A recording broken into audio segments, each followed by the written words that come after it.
혹시 제목 운명론이라는 단어에 대해서 들어보신 적 있습니까? 제목 운명론.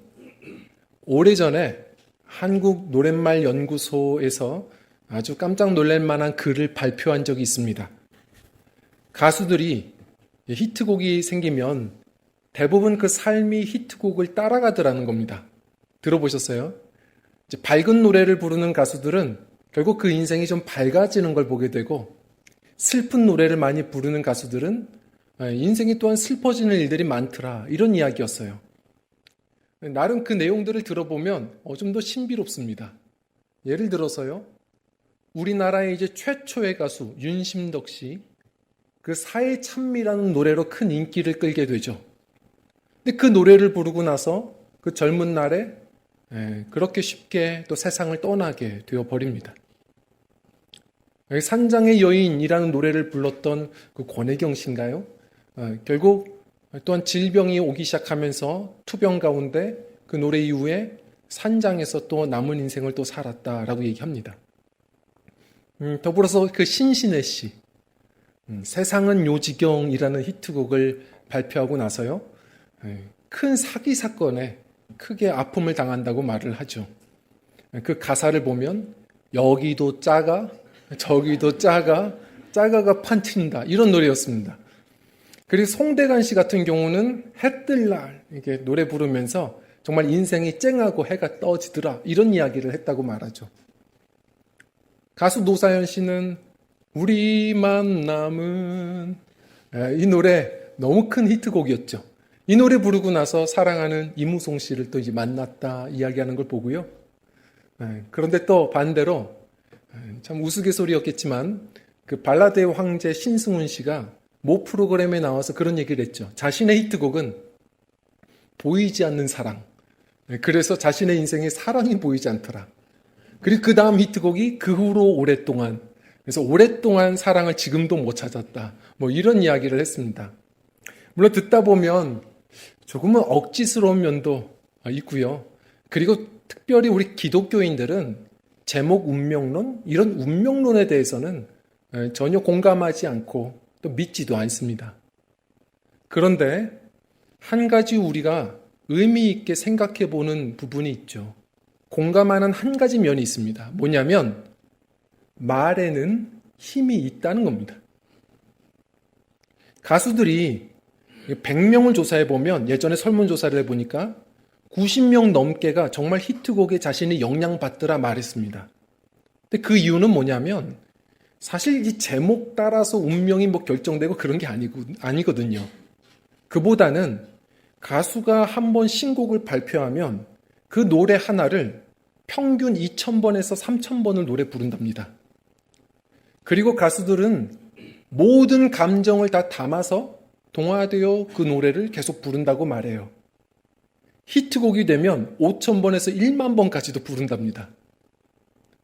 어떻게 자신이 영향을 받지 않을 수 있겠습니까? 자신의 마음에 영향을 받게 되고 태도가 영향을 받고 자신의 인생의 분위기가 또한 만들어지는 일들이 많다는 것이거든요. 성경도 그런 이야기를 합니다. 잠언서, 지혜로운 이 잠언서를 보면 12장 14절에 사람의 말은 씨라고 얘기합니다. 그래서 사람은 그 입술의 열매를 먹는다. 그 입술의 열매로 복록을 얻나니, 이렇게 이야기를 합니다. 나 혼자 이야기한 거라고요? 그렇지만 누구보다 그 말을 내가 계속 듣는 겁니다. 내 마음에 심겨지는 거예요. 그리고 무엇보다 하나님이 들으십니다. 오늘 민수기서 14장 28절에 뭐라고 이야기하시냐면 너희가 말하는 그것을 듣는 그대로, 내 귀에 들리는 그대로 내가 행한다 말씀하셨어요. 정말 믿음의 사람이라면 항상 하나님 앞에 서 있어야 하고, 그 믿음의 사람들은 항상 믿음으로 선포하며 살아가는 인생이어야 하는 줄 믿습니다. 그래서 신약의 잠언 야고보서도 이야기합니다. 3장에 보면 광풍에 밀리는 큰 배도 작은 보이지 않은 키로 사공이 원하는 대로 운행하거니와 우리의 인생에도 혀도 마찬가지라고 이야기를 합니다. 말에는 힘이 있습니다. 말은 씨예요. 말은 능력이 있습니다. 하나님은 말씀으로 세상을 창조하셨고 사람이 말로 선포하는 것마다 피조물들의 이름이 되게 하셨습니다. 우리 믿음의 사람들은 항상 우리 주님 앞에 서서 믿음으로 선포하며 살아가는 인생이어야 합니다.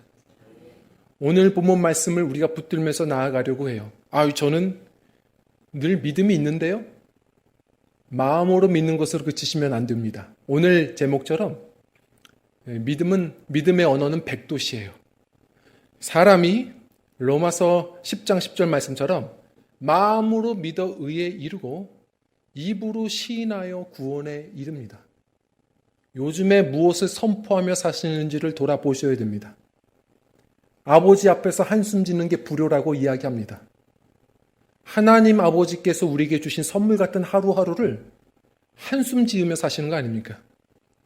혹시 원망하며 불평하며 사십니까? 우리 주님께서 허락하신 세월을 아끼며 성령으로 충만하여서 날마다 시와 찬미로 우리 노래하고 범사에 우리 그리스도의 예수 이름으로 하나님 아버지께 감사하며 믿음의 언어로 선포하며 살아가시는 믿음들. 그래서 들으시는 하나님께서 또한 복 주시는 귀한 은총의 삶들이 되시기를 간절히 축원드립니다. 자, 오늘의 말씀으로 우리가 이 믿음의 언어를 결단하려고 합니다. 어떻게 하면 우리의 입술의 세례를 받을 수 있을까? 매 순간 믿음의 언어를 선포할 수 있을까? 우리가 결단하기를 원하는데요. 그 첫 번째로 우리 함께 읽겠습니다. 시작. 날마다 복음으로 채우라입니다. 지금 소천하신 우리 대한민국 최고의 지성이라고 불리던 이어령 박사님을 기억하실 겁니다. 이분이 예전에 그런 재미있는 이야기를 하셨어요. 우리나라가 어떻게 이렇게 빨리 발전할 수 있었는지 아느냐? 사람들은 대단한 이야기 할 줄 알고선 다 귀를 모았죠. 그것은 우리나라에 예전부터 코올리게 아이들이 많아서 그랬다. 그래서 무슨 일인가 했어요. 무슨 말인가 했더니 어른들이 부모님이 그래서 다가서서 매번 아이들에게 얘기해 줬다. 흥해라. 흥해라. 흥. 그랬더니 그거 듣고 자란 아이들은 정말 꿈을 가지고 흥했다.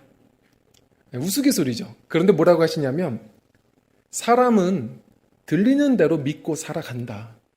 근데 오늘날 코를 안 흘려서 그런지 오늘날은 갖춘 것도 많은 세상인데 이전보다도 더 아이들이 망해라, 안 될 놈 이런 이야기들을 들으며 자라는 것 같다. 의미심장합니다. 우리 성도님들 우리가 무엇을 말하는지 한번 우리가 생각해 볼 때 먼저 점검해야 될 것은 요즘에 무엇을 듣고 사시는지부터를 점검하셔야 됩니다. 누가복음 6장 45절에 예수님은 뭐라고 말씀하셨냐면 선한 사람은 그 마음에 쌓은 선으로 선한 것을 말함이고 악한 사람은 그 마음에 쌓은 악으로 악을 말합니다. 사람은 그 마음에 있는 것을 입으로 말함이니라. 요즘 무엇을 쌓고 계십니까? 은혜 주십시오. 솔로몬이 말한 것처럼 불은 하나님이 주시되 나무는 우리가 쌓아야 합니다. 말씀을 성실하게 쌓으십시오. 주의 선하신 말씀이 우리 안에 있을 때 우리의 삶의 곤경에서도 우리 입술에서 튀어나오는 것은 소음이 아니라 복음이 되는 줄 믿습니다. 믿음의 말을 선포하시는 분들은 뭘 믿으시겠어요? 주님의 말씀을 굳건히 믿고 사는 사람들인 줄 믿습니다. 자꾸 주님의 말씀을 담으셔야 돼요. 믿음은 들음에서 나고 들음은 하나님의 말씀으로부터 난다라고 바울은 말했습니다. 요즘 자주 들으시는 것, 요즘 마음에 담으시는 그것이 내 신앙입니다. 자꾸 주님의 말씀을 가까이 대하셔야 돼요. 오늘 본문 말씀을 보면 하나님의 약속의 땅을 찾아가는 이스라엘 백성들이 갑자기 철포덕 앉더니 대성통곡합니다. 우리 1절 말씀을 좀 읽어보겠습니다. 시작. 온 회중이 소리를 높여 부르짖으며 백성이 밤새도록 통곡하였더라. 왜 이렇게 우는 걸까요? 그것은 앞서 13장에 무슨 이유가 있었겠죠? 민수기 13장을 보면 그런 내용입니다.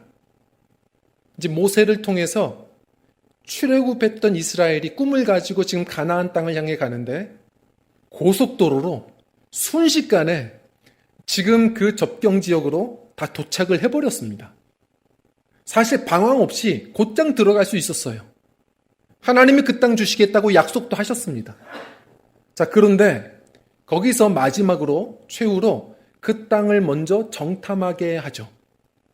12지파, 그 지파당 한 명씩 차기 리더가 될 사람들을 뽑아가지고 그 12명을 먼저 그 가나안 땅 40일 동안 정탐을 시킵니다. 이게 너무 잘 아는 내용이죠.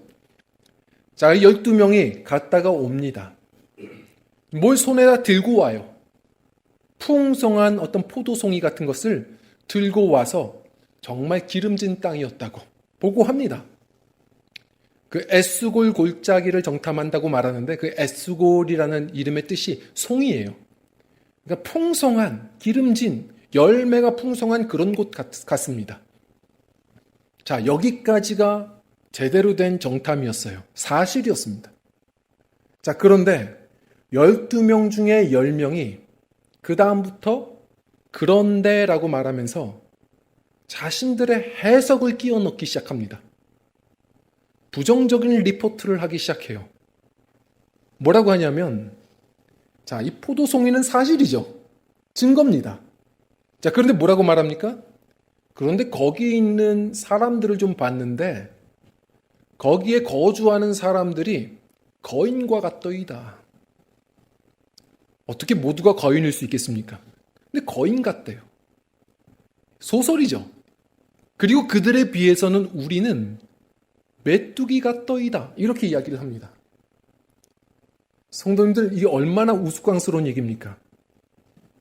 사람이 키가 작다 하시는 분들, 그래봐야 우리 키 큰 우리 뭐 창현 형제, 보령 형제 비교해봐서 아무리 차이가 나도 사람의 키가 2배 이상 차이 나겠습니까?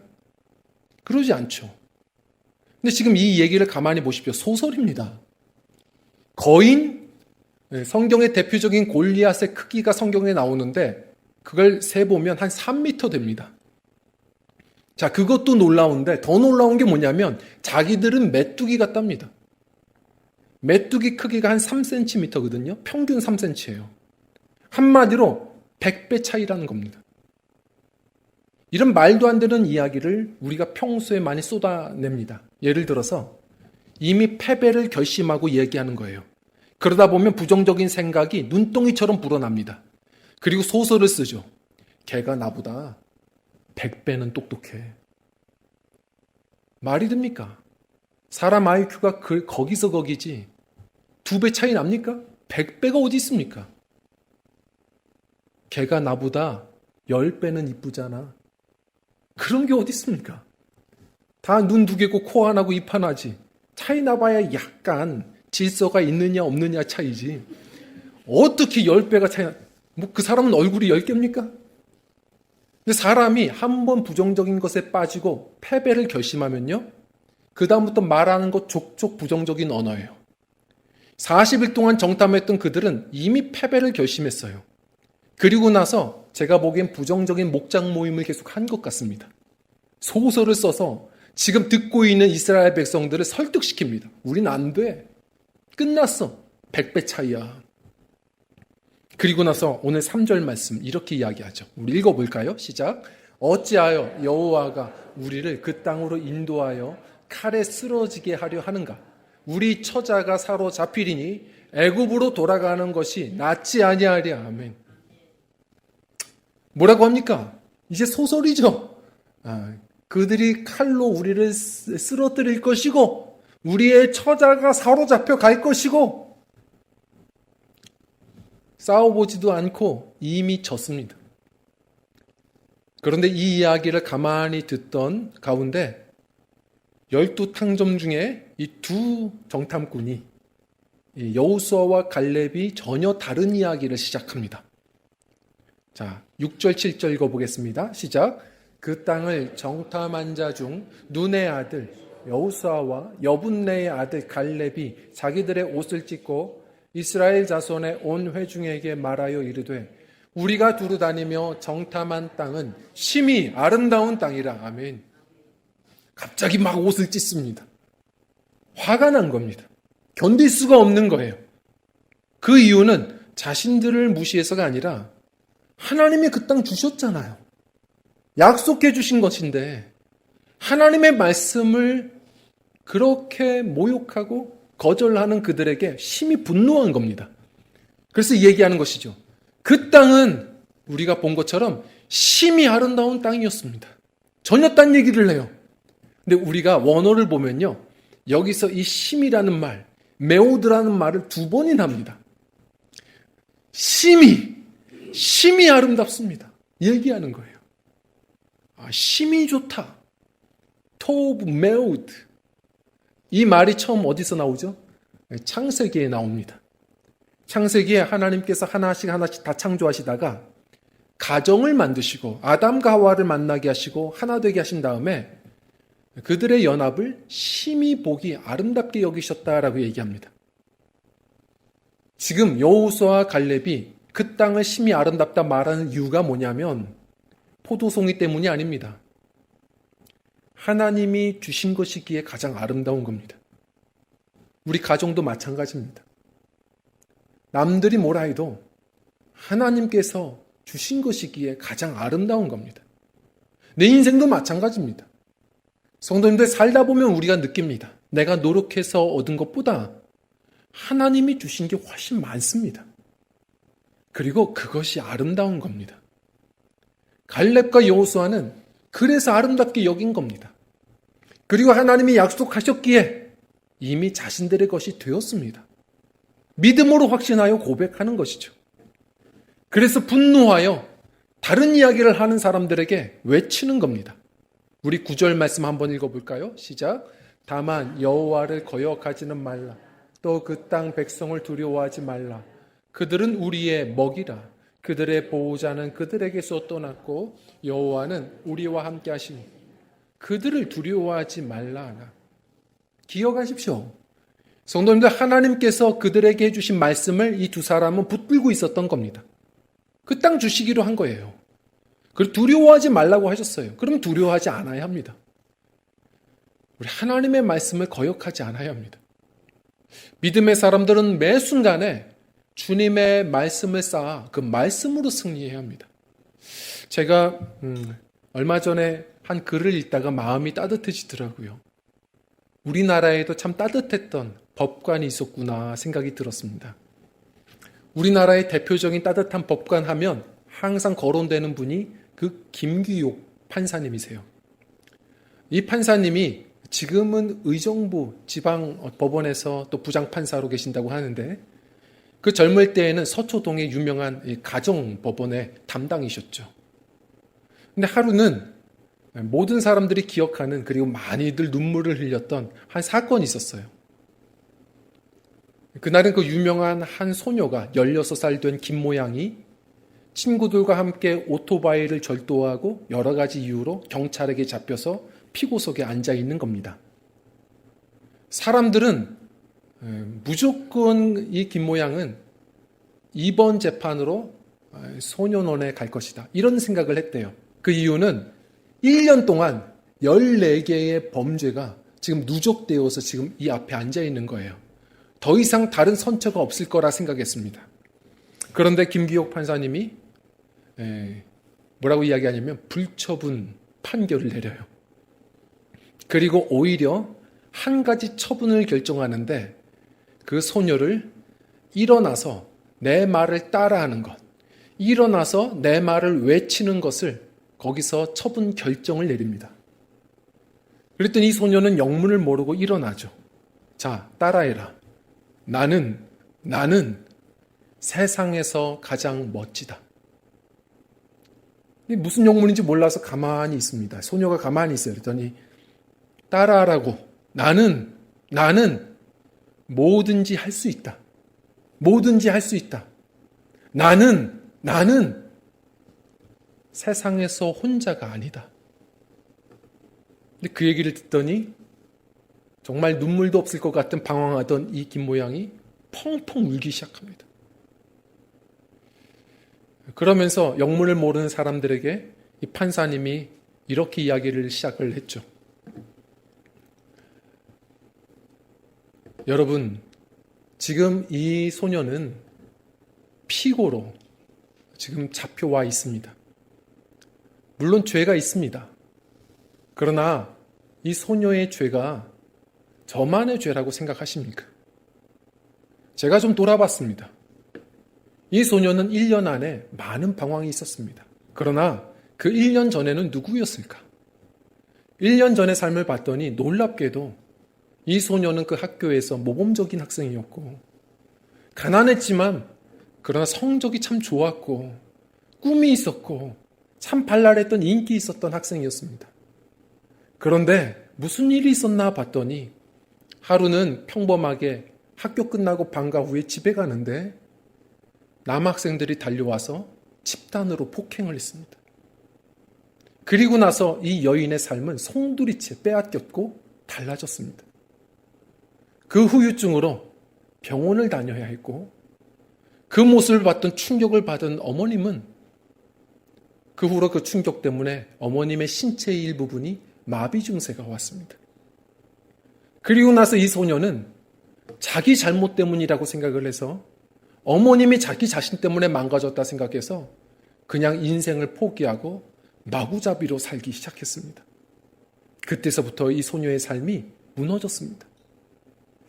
이 소녀의 잘못이 그녀만의 잘못이라고 생각합니까? 제가 생각할 때 이 소녀의 큰 죄는 자존감을 잃은 죄입니다. 그래서 그 소녀의 자존감을 일으켜 세워주는 처분을 결정하는 것이 마땅하다고 판단했습니다. 그리고 그 소녀를 법대 앞으로 부르죠. 다들 눈물바다였답니다. 그리고 손을 잡아주고 얘기했답니다. 얘야, 넌 꼭 기억해야 된다. 네 인생에서 가장 소중한 사람은 너야. 그리고 너는 참 좋은 아이야. 꼭 기억해라. 지금 이 아줌마가 너를 꼭 안아주고 싶은데 너와 나 사이에 법대가 가로막고 있어서 이렇게 손밖에 잡아줄 수 없는 것을 용서하렴. 펑펑 울었답니다. 이 소녀가 다시 이렇게 울 수 있었던 비결이 무엇이었을까요? 바로 이 부장 판사님의 그 소녀가 누구인지를 알려주는 제대로 된 정체성이 그 소녀에게 들려졌을 때 이 소녀는 많은 것을 깨닫지 않았을까요? 세상에서 들을 수 없었던 이 따뜻한 희망찬 고백을 하나 들었을 때 이 소녀는 다시 일어날 힘을 얻지 않았을까요? 저는 말씀에 대해서 한번 고민해 봅니다. 왜 하나님께서 우리에게 이 귀한 복된 말씀을 늘 묵상하라고 명령하시는 걸까? 평상시에도 은혜가 되지만 기억하셔야 됩니다. 우리의 삶이 만만치 않을 때가 있습니다. 여호수아와 갈렙은 만만해서 얘기했겠습니까? 만만치 않지만 그 순간 우리를 붙드는 것은 사람의 말이 아닙니다.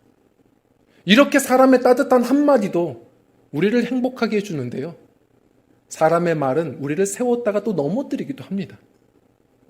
성도는 변함없는 나의 정체성을 알려주는, 변함없는 복된 가치를 알려주는 하나님의 말씀으로 서는 자들인 줄 믿습니다. 성경은 끊임없이 우리가 누군지를 알려줍니다. 인생은 때로는 넘어질 때 있지만 성경을 계속 묵상하십시오. 이 선한 나무를 마음에 쌓아두세요. 요한복음 15장 5절, 나는 포도나무이신 예수 그리스도의 가지다. 요한복음 15장 15절, 나는 예수 그리스도의 친구라. 요한복음 15장 6절, 나는 열매를 맺기 위해 선택받았다. 로마서 8장 31절부터 나는 하나님의 사랑에서 절대 떨어지지 않는다. 고린도전서 3장 16절, 나는 하나님의 성전이다. 고린도전서 6장 19절, 나는 값으로 사신 하나님의 것이다. 고린도전서 12장 27절, 나는 그리스도의 몸의 한 지체다. 고린도후서 1장 21절, 세상에서 나를 버린 것 같아도, 버려진 것 같아도 나는 하나님이 기름 붓고 인치어 주신 그런 존재다. 에베소서 2장 6절, 나는 하나님의 자녀요. 에베소서 2장 10절, 나는 하나님의 걸작품이다. 빌립보서 1장 6절, 나는 하나님의 선하신 뜻대로 지금도 완성되어 가고 있다. 골로새서 1장 13절 나는 모든 죄를 용서받았다. 변함없는 주의 말씀으로 든든히 서시기를 원합니다. 우리의 삶이 휘청거리는 순간에도 그 쌓아놓은 주의 말씀을 선포하는 사람들. 그래서 사단이 듣고 도망가고 하나님이 들으시고 기뻐하시며 문을 열어주시는 우리 믿음으로 선포하며 살아가시는 저와 성도님들이 되시기를 간절히 축원드립니다. 우리 두 번째로는요. 우리 함께 읽겠습니다. 시작. 믿음의 말로 선점하라입니다. 아멘. 믿음의 말로 선점하십시오. 물도 항상 말씀드리는 것처럼 물 아직 반잔이나 있네? 물이 반밖에 없네? 어떻게 보느냐의 차이입니다. 여호수아와 갈렙 똑같은 상황에서 믿음으로 보기 시작한 겁니다. 예를 들어서 우리 청년들은 가끔 그런 생각을 하죠. 이 작은 나라에 태어나서 내가 이렇게 우상 많은 나라에 태어나서 이렇게 기회가 없는 나라에 태어나서 그런데 우리 성도님들 우리 믿음의 선배들은 어땠는지 아십니까?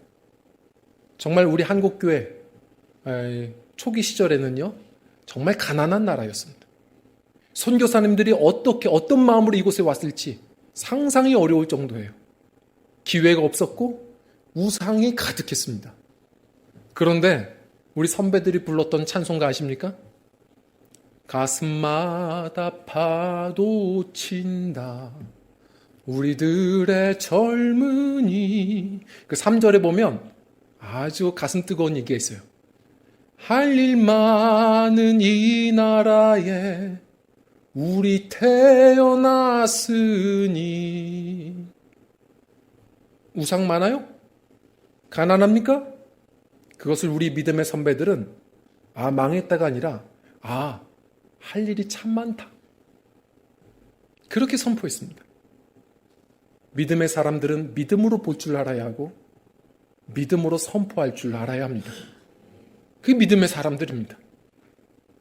그래서 하나님께서 우리를 복주시키기 위해서 하시는 큰 작업 중에 하나가 뭔지 아십니까? 이름을 바꾸시는 일이에요. 구약 성경에도 보면 아브라함, 사실 처음에 이름은 아브람입니다. 근데 이름 바꾸시죠? 아브람이 뭐냐면 아브람은 위대한 아버지 이런 뜻이에요. 근데 하나님의 꿈은 더 크셨거든요. 아브라함으로 바꾸자. 아브라함이 뭡니까? 열방의 아버지예요. 믿음의 조상에 대한 꿈을 꾸게 하십니다. 그 손주는요 야곱이에요. 속이는 자라는 이름입니다. 근데 이름을 바꾸시죠. 이스라엘, 승리자입니다. 왜 이름을 바꾸십니까? 항상 자기를 소개할 때 자기 자신을 믿음으로 선포하게 하시는 거예요. 그래서요, 제가 그 강화도에 홍의감리교회라는 곳이 있는데 이 초기 교회의 역사를 보면서도 마음이 좀 뜨거웠습니다. 이 강화도가 우리나라 전체 복음의 분포율을 보면 참 이 작은 섬 안에 복음화율이 굉장히 뜨겁습니다. 교회가 많아요. 근데 그 중에서도 대표가 되는 것이 그 강화도 북쪽에 있는 홍의감리교회입니다. 그 조은스 선교사가 바로 이곳으로부터 와서 먼저 복음을 전하기 시작했죠. 자, 그런데 처음은 다들 거절을 했다가 똑똑했던 한 존경받던 서당 선생님이, 훈장님이 예수 그리스도를 받아들이기 시작하면서부터 주변의 사람들이 예수 믿는 역사가 생겼어요. 7명이 처음 시작해서 교회를 세우기 시작하는데 그게 홍의감리교회였습니다. 근데 재미있는 건 뭐냐면 그 초기 교회 이 7명의 이름이 참 신비롭습니다. 다 그 이름의 뒷자가 마지막 글자가 1로 끝납니다. 왜 그러냐면 예수 믿고 계명한 겁니다. 우리가 밖에서는 종이든 주인이든 이 안에서는 예수 안에서 다 하나라. 대단한 결정이죠. 그래서 그들은 특히 주강일이라는 분이 있는데 그분은 빚진 사람들, 여러 문서들을 그 앞에서 다 불태워 찢어버렸어요. 예수 안에서 우리는 다 하나라. 그래서 앞에 성은, 아버지가 준 성은 지켜야죠. 자, 그리고 뒤에는 다 1이에요. 근데 가운데를 이제는 신앙생활 하면서 주님께 받은 은혜대로 그 은혜의 단어를 그 가운데에다가 배치해 놓습니다. 그래서 이름들이 다 이래요. 예를 들어서 믿음이라는 단어에 은혜 받으신 분은 김신일이에요. 믿을 신자를 거기다가 넣습니다. 또 능력에 대해 관심 있는 분이 은혜 받으신 분이 이제 박능일이에요. 그리고 승리라는 단어에 감동하신 분이 전승일입니다. 말씀드린 대로 세상의 빛이라 이 사명에 도전받으신 분이 주광일입니다. 예배에 은혜 받은 분 박경일이에요. 이은일입니다. 물론 제 일자는 그런 일자는 아닙니다. 일자가 계속 나오는데 가슴이 뜨겁더라고요. 하나님이 그렇게 일하시는구나. 그래서 처음에 강화도에서는 조상이 물려준 이름을 버린 자들, 검소하게 검은 옷만 입은 사람들이라고 해서 검은 개라고들 놀렸어요. 그런데 그들의 그 모습과 복음의 뜨거움을 보고 나서 사람들이 감동해서 1년 안에 그 강화도가 130개 교회가 세워집니다. 놀랍죠. 엄청난 부흥이죠. 성도님들, 이것이 주님의 역사입니다. 근데 저는 무엇보다 우리 성도님들이 굳이 가서 이름을 개명하라, 저는 그렇게 말씀드리고 싶지 않습니다. 이미 주신 이름이 있습니다. 그게 바로 뭐냐면 그리스도인이에요. 성도님들, 그리스도인이라는 이름에 대해서 묵상해 보신 적 있습니까? 예수 그리스도를 따르는 자예요. 그 이름을 앞세우는 자들입니다.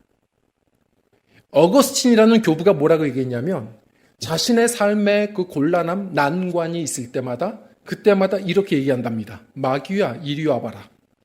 내 친구 예수님을 소개할게. 그러면 끝났대요. 성도님들, 우리에게는 나는 연약해요. 구슬픈 노래 부르지 마십시오. 우리가 이왕 노래 부를 거라면 찬송하십시오.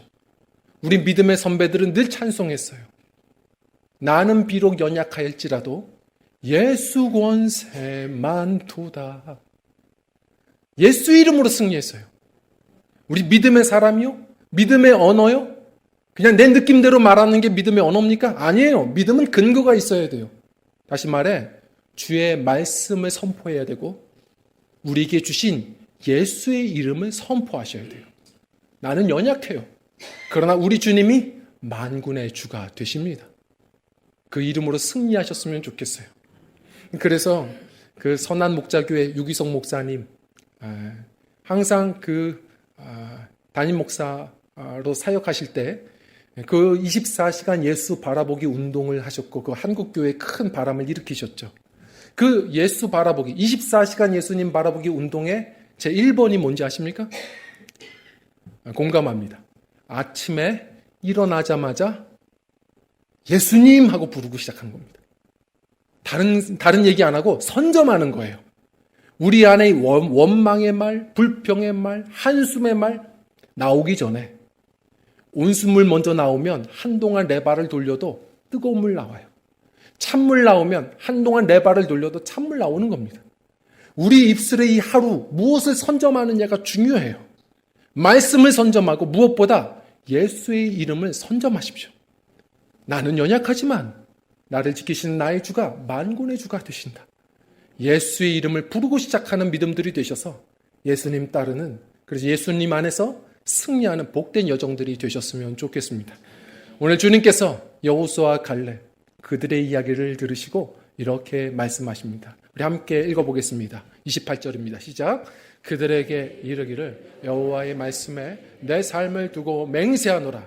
너의 말이 내 귀에 들린 대로 내가 너희에게 행하리니. 아멘. 혼잣말이요? 나도 듣고 있고요. 무엇보다 하나님이 듣고 계십니다. 주님이 주시는 인생 하루하루를 한숨으로 낭비하지 않으셨으면 좋겠습니다.